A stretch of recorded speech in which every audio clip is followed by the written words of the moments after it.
Hello दोस्तों, मैं इंद्रेश अपने YouTube channel Indresh GS classes में आप सभी का स्वागत करता हूं। तो दोस्तों, हमारी सुबह की जो हिंदी की क्लास होती है वो स्टार्ट हो चुकी है।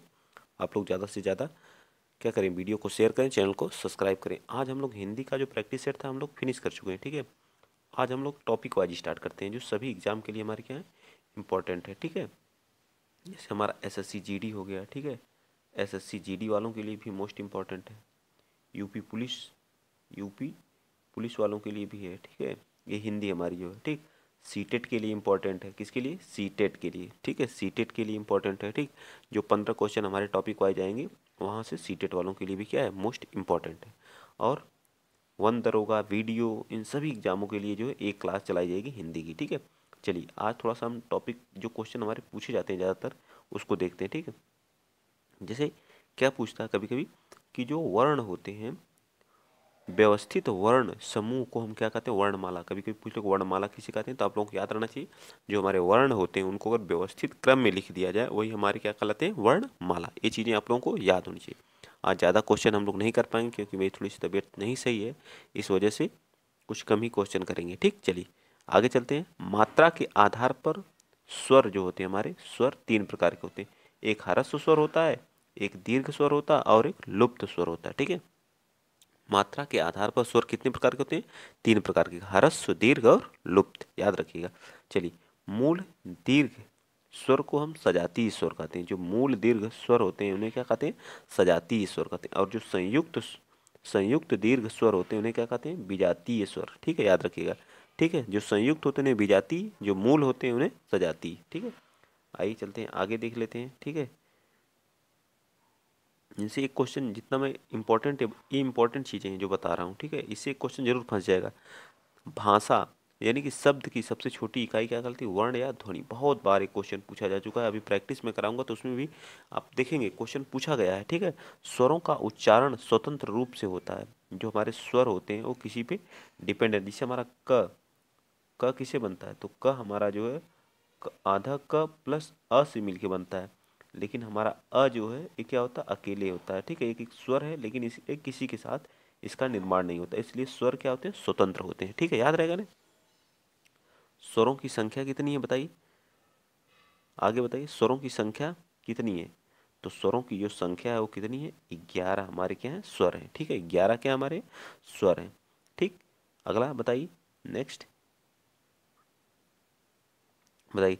हिंदी वर्णमाला में कुल कितने वर्ण हैं, तो 52 वर्ण। ठीक है, संयुक्त अक्षर कौन कौन से, छ, त्र, ज्ञ और स्त्र, ये हमारे क्या संयुक्त व्यंजन है। या और वह, ये याद रखेंगे, या और वह हमारे क्या है, अर्ध स्वर है। ठीक है, ये क्वेश्चन पूछता अर्ध स्वर हमारे कौन है, तो या और वह क्या है, अर्ध स्वर है। ठीक है, अर्ध स्वर है। ठीक, याद रखेंगे। चलिए, हिंदी शब्दकोश में अंग आ वर्ण से पहले आता है। ये किससे पहले आता है, ये पूछता है आ किसके पहले आता है। सीटेट में क्वेश्चन पूछा हुआ है, सीटेट में।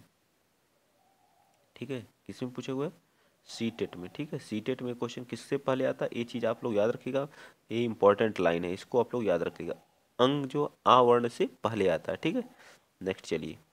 ओम प्लुत स्वर का उदाहरण है। ठीक है, ओम जो हमारा है, ओम शब्द जो लिखते हैं आप लोग, वो किसका है, प्लुत स्वर का क्या है, उदाहरण है। अ ई एवं री, ये भी पूछता है। स्त्रीलिंग वर्ण होते हैं। बस पूरे वर्ण क्रम में, पूरे वर्ण क्रम में अ सॉरी ई और बड़ी ई और री, यही तीन स्त्रीलिंग है, बाकी सब क्या है, पुल्लिंग है, याद रखेंगे। ठीक है, उसमें व्यंजन कौन कौन से होते हैं, बड़ा सा, षटकोण वाला सा, छोटा सा और हाई हमारे क्या उसमें व्यंजन है। ठीक है, उसमें ये नाक से बोले इन्हें नासिक व्यंजन बोलते हैं। ठीक है, पांच हमारे क्या है, नासिक व्यंजन, नासिक या अनुनासिक वर्ण भी कहते हैं। हा क्या है, काकल्य, काकल्य वर्ण है। हा क्या है, एक काकल्य वर्ण है। अंग जो अनुस्वार है और अह जो क्या है हमारा विसर्ग या आयोग वाह वर्ण कहते हैं। क्या कहते हैं, आयोग वाह वर्ण कहते हैं। चलिए चलते हैं नेक्स्ट, अगला क्वेश्चन। थोड़ी सी आवाज़ आज धीमी रहेगी तो इसके लिए आप लोग एडजस्ट कर लीजिएगा। ठीक है, चलिए। वर्णों के उस समूह को जिससे कोई निश्चित अर्थ निकलता हो उसे हम शब्द कहते हैं। क्या कहते हैं, निश्चित जहां से अर्थ निकलता है उसे क्या कहा जाता है, शब्द कहते हैं। ठीक, छ वर्ण किसे किसे मिलकर बना बताइए, छ तो हमारा हाफ का से और प्लस सा से मिलके बना हुआ। ठीक है, षटकोण, इसको योग से बनता है। ठीक है, आ उ और ई मूल दीर्घ स्वर है। आ यू और ऊ जो है क्या मूल दीर्घ स्वर है, ठीक है। ह्रस्व मूल दीर्घ स्वर कौन हो, अ है और ई है और ओ बड़ी ई बना दिया मैंने, छोटी ई है, ठीक है, और ऊ है, ठीक है। चलिए नेक्स्ट चलते हैं आगे। जो जिह्वा है, जिह्वा के आधार पर स्वर कितने प्रकार के होते हैं, 3 प्रकार के होते हैं स्वर जिह्वा के आधार। जो कुछ स्वर हमारे होते हैं वो अग्र स्वर, मतलब अग्र जिह्वा से बोले तो कुछ मध्य से कुछ पश्च से, ठीक है, याद रखेंगे। जिह्वा के आधार पर स्वर 3 प्रकार के होते हैं, ठीक है। चलिए आगे, ए और ए कंठ तालव्य है, मतलब कंठ और तालव्य से मिलके बने हैं। किससे किससे मिलके बना है ये बताइए। आ और ई से मिलके हमारा क्या बनता है, तो ए बनता है, और आ प्लस ए से मिलके हमारा ए बनता है, ठीक है। ये चीजें ते हमारा कस कंठ होता है, ये हमारा क्या होता है तालव्य होता है, ठीक है। तो दोनों मिलकर कंठ तालव्य हो जाते हैं, ठीक, याद रहेगा ना। चलिए नेक्स्ट चलते हैं इसी तरह से अगला। ये सब अच्छे क्वेश्चन है, लेवल के क्वेश्चन जो कहीं न कहीं पूछे गए हैं किसी न किसी एग्जाम में। ओ और औ, ओ और औ जो हमारा ओ और औ कंठोस्थ होते हैं, क्या होते हैं कंठोस्थ होते हैं। ओ ए भी एक संयुक्त स्वर है, ये सब क्या है एक संयुक्त स्वर है, ठीक है। अ और किससे मिलके बनता है, ऊ से मिलके हमारा क्या बनता है ओ बनता है, ठीक है। और औ किससे मिलता है, आ प्लस ओ से मिलके हमारा क्या बनता है औ बनता है। ये सारी चीजें आप लोगों को क्या होनी चाहिए, याद होनी चाहिए, ठीक है। चलिए आगे बताइए। आगे हमारा जो कौन सा आ गया, व का उच्चारण स्थान क्या होता है दंतोष्ठ। दंत प्लस ओष्ठ से हमारा बोला जाता है कौन सा व, ये याद रखें। अंतस्थ व्यंजन या र लावा क्या होते हैं अंतस्थ व्यंजन। दो व्यंजन जब एक साथ मिलते हैं तो उन्हें क्या कहते हैं संयुक्त व्यंजन कहते हैं, ठीक है। छ त्र ज्ञ और स्त्र के हमारे संयुक्त व्यंजन है, याद रखेंगे, ठीक है। आगे देखिए, ज्ञ किससे मिलके बना है, ज्ञ किसके योग से बना है, थोड़ा सा ब्लर है एडजस्ट कर लीजिएगा, ठीक है। ज्ञ जो हमारा है वो किससे मिलके बना बताइए, तो ज आधा ज प्लस इया से मिलके बना होगा, ठीक है, याद रखेंगे। र हमारा क्या होता है वात्सर्य, वात्सर्य व्यंजन भी बोलते हैं इसको, लुंठित भी बोलते हैं, क्या बोलते हैं लुंठित व्यंजन भी यही है, लुंठित व्यंजन भी है। सघोष एवं अल्प प्राण व्यंजन है, ठीक है, सघोष और अल्प प्राण व्यंजन है, ठीक। आइए चलते हैं आगे। आगे है देखिए, लिखित लिखित भाषा में मूल ध्वनि के लिए जो चिन्ह मान लिए गए तथा जिस रूप में लिखे जाते हैं उसे हम क्या कहते हैं लिपि कहते हैं, क्या कहते हैं लिपि कहते हैं, क्या कहते हैं लिपि कहते हैं, याद रहेगा ना। जब एक ही ध्वनि का द्वित्व हो जाए तो युग्मक ध्वनि कहलाती है। जब एक ही ध्वनि का क्या हो जाए द्वित्व हो जाए तो क्या कहलाती है युग्मक ध्वनि कहलाती है, ठीक है। इसे दिक्कत क्या हो गया, ये क्या कहला है दिक्कत, ठीक है। तो आधा का द्वित्व हो जा रहा है कि नहीं, तो हमारी क्या कहलाती है ये ध्वनिया क्या कहलाती है हमारी युग्मक कहलाती है, क्या कहलाती है युग्मक, याद रहेगा ना क्या कहलाता है युग्मक कहलाता है, ठीक। चलिए, छ वर्ण क वर्ण के बाद आता है, याद रखिए छ वर्ण क वर्ण के बाद आता है यार, क्योंकि छ एक संयुक्त व्यंजन है, तो क प्लस स से मिलके बनता है हमारा छतरी वाला छ, ठीक है। और त्र किससे बनता है त्र, तो बताइए किससे बनता है, र और किससे बनता है बताइए जल्दी, ता और रा से मिलके बनता है, ठीक है। किससे बनता है, ता के बाद आता है, कि मतलब क्या हो जाएगा यहाँ त प्लस र, ठीक है, त प्लस र से मिलके बनता है, ठीक है। ज्ञ ज के बाद आता है, ठीक है, क्या आता है ज और य से बनता है। स्र स के बाद आता है, ठीक है। स्र जो हमारा होता है वो किससे बनता है स प्लस र से मिलके बनता है, ठीक है। चलिए आइए चलते हैं नेक्स्ट, जैसे संबल, संबल हमारी ये क्या है ये मोस्ट इंपॉर्टेंट है, ठीक है, ये हमारी क्या है मोस्ट इंपॉर्टेंट है। संबल एक संपृक्त ध्वनि, क्या है एक संपृक्त ध्वनि है, ठीक है, क्या है संपृक्त ध्वनि।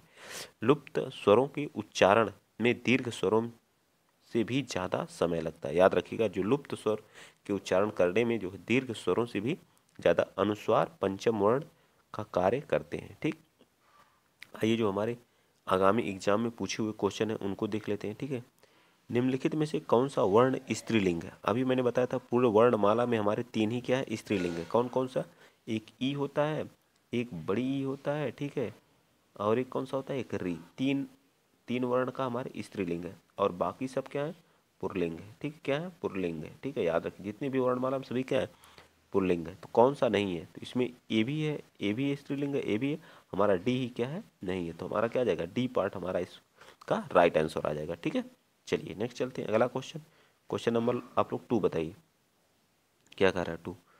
देखिए 2 कह रहा है कि निम्नलिखित में से कौन से व्यंजन का उच्चारण तालु से होता है। मतलब तालु, तालु से किसका होता है? क वर्ग का जो होता है, एक क वर्ग का होता है, एक कंठ से होता है। ठीक है, क वर्ग का किससे होता है? कंठ से। ठीक है, 1 मिनट में लिख दे रहा हूँ, यहाँ नहीं लिखाएगा। ठीक है, यहाँ लिख देता हूँ। क वर्ग जो हमारा होता है वो क्या होता है? कंठ से होता है। ठीक, किससे होता है? कंठ से। ठीक, च वर्ग किससे होता है बताइए? च वर्ग किससे होता है? च वर्ग, जल्दी बताइए आप लोग। च वर्ग का किसे बोला जाता है? हम्म, जल्दी आप लोग बताइए। थोड़ी सी तबीयत खराब हो जाने की वजह से ये हमारा क्या होता है? तालु होता है। ठीक है, च वर्ग क्या होता है हमारा? तालु होता है। ठीक है, और बताइए नेक्स्ट बताइए। ट वर्ग हमारा किससे बनता है? तो ट वर्ग हमारा किसके अंतर्गत आता है? तो ट वर्ग जो हमारा मूर्धा किससे आता है? मूर्धा से। त वर्ग हमारा किसके अंतर्गत आता है? त वर्ग हमारा जो दंत। अब प वर्ग जो हमारा आता है वो प वर्ग हमारा होस्ट। ठीक है, तो यहाँ पे देखिए कौन सा हो जाएगा? तो हमारा तालु से बोला जाने वाला तो छ हो जाएगा। छ वर्ग के अंतर्गत कौन आता है? छत्री, छ से छाता वाला। नेक्स्ट चलिए अगला, लुंठित ध्वनि किसे कहते हैं? अभी मैंने बताया था लुंठित ध्वनि, बताइए लुंठित ध्वनि किसे कहा जाता है? प्रकंपित या लुंठित, बताइए किसे कहा जाता है? तो जल्दी बताइए, लुंठित किसे कहा जाता है? जल्दी बताइए, देख रहा हूँ मैं कौन कौन बता रहा है। लुंठित ध्वनिया किसे कहा जाता है? बताइए, देख रहे हैं हम कौन कौन बता रहा है, कौन कौन नहीं बता रहा है। क्वेश्चन नंबर 3 का जल्दी बताइए, लुंठित ध्वनि किसे कहा जाता है? ट, ङ को, ध को, रा को, तो कौन सा है? रा को हम लोग क्या बोलते हैं? लुंठित ध्वनि बोलते हैं। ओष्ठ है, स्पर्श व्यंजन है, अल्प प्राण है, असघोष है, बताइए। ओष्ठ है, अल्प प्राण है, बताइए जल्दी, और अघोष है। कौन सा वर्ण है? कौन सा वर्ण ऐसा है जो, पहले यहाँ मैं बता दे रहा हूँ आप लोगों को। ठीक है, अल्प प्राण किसे कहते हैं? तो ओष्ठ प से बोला जाता है। जो प वर्ग हमारा क्या होता है? ओष्ठ से बोला जाता है। ठीक है, तो ओष्ठ तो प में ये भी नहीं होगा। प फ ब भ म, तो ये हमारे कौन कौन से? या तो डी होगा, या तो ये होगा, या तो डी होगा। तो पहले आप लोग अल्प प्राण देख लीजिए, अल्प प्राण। ठीक है, अल्प प्राण किसे कहते हैं? अल्प प्राण। ठीक है, अल्प प्राण जो वर्ण का जो पहला, तीसरा और पांचवा वर्ण होता है वो क्या कहलाता है? अल्प प्राण कहलाता है। अब महाप्राण कौन होगा? महाप्राण, महाप्राण कौन सा हो जाएगा? महाप्राण हो जाएगा जो बचे हुए हैं 2 और 4 हमारे क्या होते हैं? महाप्राण होते हैं। 2 और 4 क्या होते हैं हमारे? महाप्राण होते हैं। ठीक है, क्या होते हैं? महाप्राण। ठीक, याद रहेगा ना, 2 और 4 क्या होते हैं हमारे? महाप्राण होते हैं। अब सघोष और अघोष यहीं पे देख लीजिए। अघोष किसे कहते हैं? अघोष, अघोष वो होता है जो पहला और दूसरा हमारा अघोष होता है, तीसरा, चौथा और पांचवा हमारे क्या होते हैं? सघोष होते हैं। ठीक, क्या होते हैं? सघोष होते हैं। याद रहेगा ना, क्या होते हैं? सघोष होते हैं। ठीक, ये सारी चीजें याद होनी चाहिए आप लोगों को। तो अब देख लीजिए कौन कौन आ रहा है।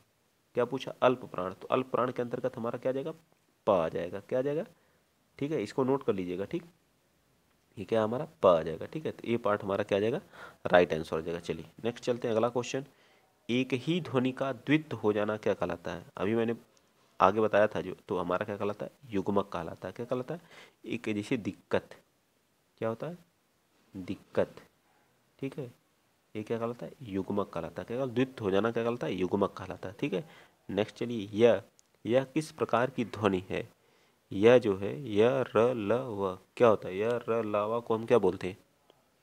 अंतस्थ व्यंजन बोलते हैं या तालव्य बोलते हैं, क्या बोलते हैं? यह, जल्दी बताइए। यह र ल व को कौन सी ध्वनि के अंतर्गत आता है? जल्दी बताइए। तो यह एक क्या होता है? अंतस्थ व्यंजन होता है। क्या होता है? अंतस्थ व्यंजन होता है। लेकिन ये तो व्यंजन है, लेकिन किस ध्वनि के अंतर्गत आता है? सघोष होता है। ठीक है, ये भी आप लोगों को पता है क्या है? सघोष होता है। लेकिन यह किस तालव्य से बोला जाता है? या कंठोस्थ बोला जाता है, या किससे बोला जाता है? तो छठे का क्या आ जाएगा? तालु से बोला जाता है, ठीक है। य बोल के देखिए, तालु से आएगा। क्वेश्चन नंबर 7, उच्चारण की दृष्टि से व किसे बोला जाता है? बोलिए। व जो है दंतोष्ठ से बोला जाता है। किसे? दंत प्लस ओष्ठ से मिलके बोला जाता है। नेक्स्ट चलिए अगला क्वेश्चन, क्वेश्चन नंबर 8 बताइए आप लोग क्या कर रहा है। कह रहा है हिंदी वर्णमाला में स्वरों की संख्या कितनी है? तो हिंदी वर्णमाला में अभी मैंने बताया था कितनी है स्वरों की संख्या हमारी, कितनी है? 11 है, ठीक है। 11 स्वरों की संख्या है। नेक्स्ट बताइए अगला क्वेश्चन, क्वेश्चन नंबर 9 बताइए आप लोग। ए के उच्चारण में की सहायता से बोला जाता है, तो कंठ प्लस तालु की सहायता से। भी मैंने बताया था ए किससे मिल के बना है? किससे मिल के बना है? अ प्लस ए से मिलके बना है। और ए किससे मिलके बना है? तो अ प्लस ई से मिलके बना हुआ। एक कंठ से बोला जाता है, ऐसे करके याद रखेंगे। तो कंठ से, ए किससे बोला जाता है? तालु से। तो क्या हो जाएगा? कंठ प्लस तालु से मिलके कंठ तालव्य हो जाएगा, ठीक है। ऐसी सारी चीज़ें याद करनी होती है, ठीक। ट्रिक बना के सारी चीज़ें नहीं याद की जा सकती। नेक्स्ट बताइए चलिए, च वर्ग। च वर्ग ध्वनि किस वर्ग में आती है? सभी क्वेश्चन किसी न किसी परीक्षा में प्रीवियस ईयर कराता रहता हूँ, ताकि आप लोग देखिए कैसे कैसे क्वेश्चन पूछे जा रहे हैं। च वर्ग ध्वनि किस वर्ग में आती है? च वर्ग। च अभी मैंने बताया च वर्ग क्या होता है? तालु होता है, ठीक है। च वर्ग हमारा क्या होता है? तालु होता है। क वर्ग हमारा किसके अंतर्गत आता है? क वर्ग। क वर्ग किसके अंतर्गत आता है बताइए? किसके अंतर्गत आता है क वर्ग? क वर्ग कंठ। क वर्ग जो होता है हमारा कंठ के अंतर्गत। त वर्ग हमारा दंत के अंतर्गत आता है, ठीक है। क वर्ग हमारा, ठीक है। तो इसका क्या आ जाएगा? डी पार्ट आ जाएगा। नेक्स्ट चलिए 11 का बताइए। वर्णमाला का कौन सा अक्षर पुल्लिंग नहीं है? बताइए वर्णमाला का कौन सा अक्षर पुल्लिंग नहीं है? जल्दी बताइए। वर्णमाला का कौन सा अक्षर पुल्लिंग नहीं है? तो मैंने बताया था ई और बड़ी ई हमारे क्या होते हैं, और री ये क्या है? स्त्रीलिंग होते हैं। नेक्स्ट बताइए 12, जिन वर्णमाला का उच्चारण स्वतंत्र होता है वो कहलाते हैं स्वर कहलाते हैं। इसमें किसी का सहायता लेके नहीं बोला जाता, वो हमारे स्वर होते हैं, ठीक है। नेक्स्ट चलिए 13, द क और स से मिलकर क्या बनता है? दक्ष बनता है। क्या बनता है? दक्ष बनता है, ठीक है। देख लीजिएगा आप लोग। 14 का बताइए, ढ वर्ड का उच्चारण स्थान कौन सा है? ट ठ ड ढ बताइए। ट ठ ड ढ, ढ से ढक्कन वाला। तो ये कौन है? ट वर्ग का क्या है? चौथा वर्ण होता है। 15 का बताइए। देखिए कितना आसान क्वेश्चन पूछा हुआ। लिपि चिन्हों को क्रमबद्ध, लिपि चिन्हों को क्रमबद्ध समूह को क्या कहते हैं? बताइए क्या कहते हैं? लिपि चिन्हों के क्रमबद्ध समूह को क्या कहते हैं? वर्णमाला कहते हैं। क्या कहते हैं? वर्णमाला। ये सारी चीज़ें मैं बताया हूँ विद डिटेल के साथ। नेक्स्ट चलिए, हिंदी भाषा में ह्रस्व स्वरों की संख्या कितनी है? हिंदी वर्णमाला में ह्रस्व स्वर, दीर्घ नहीं, हमारे ह्रस्व स्वरों की संख्या कितनी है? 7 है, 4 है, 11 है, कितनी है बताइए? ह्रस्व स्वरों की संख्या कितनी है? 16 का। तो ये हमारे कितने हैं? 4 हैं। कौन कौन से ह्रस्व? अ है, ई है, ठीक है, अ ई उ, और कौन सा है? री है, ठीक है। एक क्या है? री। ये हमारे 4 क्या है? ह्रस्व स्वर हैं। बाकी बचे हुए जितने हैं 11 में कितने? 7 बचे, वो हमारे क्या है? दीर्घ स्वर है, ठीक है। नेक्स्ट चलिए अगला क्वेश्चन, क्वेश्चन नंबर 17 बताइए। ऐसा कौन सी दो मात्राएं हैं जिनका प्रयोग तो किया जाता है किंतु उनका समावेश स्वर में नहीं किया जाता? ये कौन सी है बताइए? 17 का। 17 का हमारा कौन सा सही हो जाएगा? तो ये हमारे सी पार्ट हो जाएंगे, ठीक है। क्या है? सी पार्ट है। चलिए नेक्स्ट 18 बताइए। उच्चारण की दृष्टि से संबल ध्वनि का कौन सा वर्गीकरण है? संयुक्त ध्वनि है, युग्मक है, द्वित्व है, या संपृक्त है? संबल ध्वनि, तो संबल ध्वनि हमारी क्या होती है? संपृक्त ध्वनि कहलाती है। बहुत ही इंपॉर्टेंट क्वेश्चन है। इस चीज़ को कोई पढ़ाता नहीं, संपृक्त। इस चीज़ को मैं पढ़ाऊंगा, जरूर पढ़ाऊंगा। कनिष्क में पूछा हुआ है, किस स्वर के उच्चारण में दीर्घ स्वर से अधिक समय लगता है? बताइए। तो प्लुत वाले में। किसमें लगता है? प्लुत में सबसे ज़्यादा समय लगता है, ठीक है। प्लुत में क्या ज़्यादा समय लगता है। चलिए 20 बताइए। वर्णमाला में स्पर्श व्यंजन की संख्या कितनी है? तो 25 है। स्पर्श व्यंजन की संख्या कितनी है? 25 है। नेक्स्ट चले क्वेश्चन नंबर 21 बताइए। स्वर ए ऐत का उच्चारण स्थान कौन सा है? स्वर ए और ए का अभी कितनी बार मैंने बताया? कंठ और तालव्य है। कितने हैं? कंठ और तालव्य। मंडी परीक्षा 2019 का पूछा हुआ है। हिंदी शब्दकोश में क के बाद कौन सा स्वर व्यंजन दिखाई देता है? बताइए। 22 का कौन सा हो जाएगा? तो 22 का हमारा क्या जाएगा? बी पार्ट, ठीक है। क के बाद क्या बनता है? 6। नेक्स्ट चलिए अगला क्वेश्चन 23। 23, 24, 25 बता दीजिए। आज के लास्ट क्वेश्चन होंगे। भाषा की सार्थक लघुत्तम इकाई क्या कहलाती है? वर्ण कहलाती है। क्या कहलाती है? वर्ण कहलाती है। नेक्स्ट, निम्न में दंत वर्ण कौन सा है जो दांत से बोला जाता है? त, थ, द, ध। त वर्ग होता है, लेकिन इसमें त तो कोई नहीं है, तो ट वर्ग तो होगा नहीं। स, प वर्ग ओष्ठ से होता है। हा क्या होता है? दंत से बोला जाता है। बताइए, अब मैंने 50-50 कर दिया आप लोगों के लिए, 50-50 बना दिया। अगर आप पढ़े हैं तो ऐसे करके 50-50 बना लिया करिए, तो हमारा स होता है। ठीक है। आज का लास्ट क्वेश्चन 25वां बताइए, निम्न में से अनुनासिक वर्ण कौन सा है? अनुनासिक वर्ण कौन सा है 25 का? बताइए। तो बी पार्ट हमारा क्या है? म क्या है? अनुनासिक वर्ण। ठीक है, अनुनासिक वर्ण। तो वीडियो आज के लिए इतना। अगर वीडियो आप लोगों को अच्छा लगा तो वीडियो को ज़्यादा से ज़्यादा शेयर करिए, चैनल को क्या करिए? सब्सक्राइब करिए। ठीक है।